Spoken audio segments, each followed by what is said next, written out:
Employee ಅಂದರೆ worker ಅಲ್ಲ, wealth creator. ನೀವು ನಿಮ್ಮ ಕಂಪನಿಯಲ್ಲಿ ಕೆಲಸ ಮಾಡೋರನ್ನ ಖರ್ಚು ಅಂತ ನೋಡ್ತಿದ್ದೀರಾ ಅಥವಾ ಸಂಪತ್ತು ಅಂತ ನೋಡ್ತಾ ಇದ್ದೀರಾ? ಒಂದು ಆಲೋಚನೆ ಒಂದು ಸಣ್ಣ ವ್ಯವಹಾರವನ್ನ ದೊಡ್ಡ ಸಾಮ್ರಾಜ್ಯವಾಗಿ ಮಾಡಬಹುದು. ನಮಸ್ಕಾರ, ನೀವು ನೋಡ್ತಾ ಇದ್ದೀರಾ ಸುಮನ್ ಟಿವಿ ಬಿಸ್ನೆಸ್. ನಾನು ಮಹೇಶ್ ಎಂ ದಂಡು.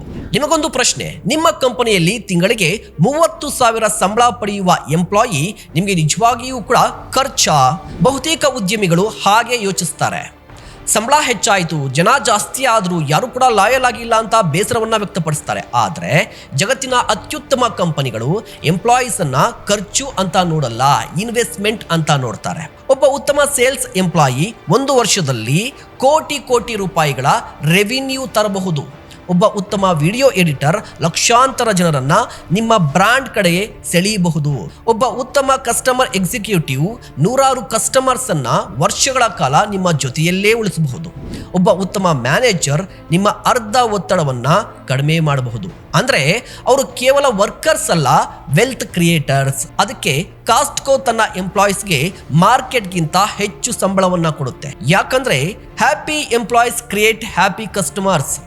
ಸೌತ್ ವೆಸ್ಟ್ ಏರ್ಲೈನ್ಸ್ ಸಂಸ್ಥಾಪಕರು ಹೇಳಿದ ಮಾತು ಅದ್ಭುತವಾಗಿದೆ.